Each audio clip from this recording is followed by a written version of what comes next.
Suriyaning, Halabning, Qorabog'ning ozodligini ko'rganimiz kabi, inshaalloh bir kuni Quddusning ham ozodligini ko'ramiz.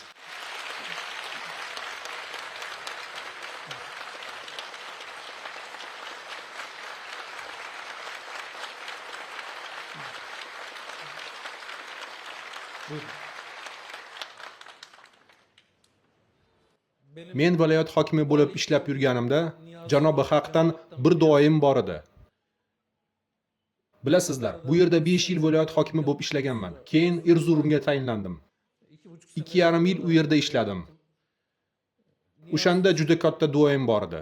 Bu duo shunday edi: Allohim, menga bir kunga bo'lsa ham Quddusning hokimligini nasib et.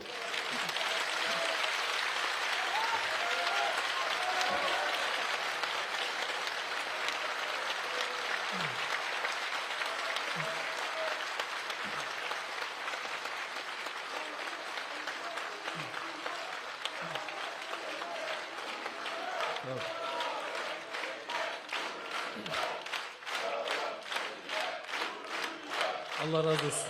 Sağ olun, var olun. Ishonaman, Janobi Haq u kunlarni bizga ko'rsatadi. Mutlaqo ko'rsatadi. Bunga chin yurakdan ishondim va ishonishda davom etyapman. O'tmishda bo'lgani kabi, u yerlar yana bizniki bo'ladi. Yana bizning qo'l ostimizga inshaalloh kiradi.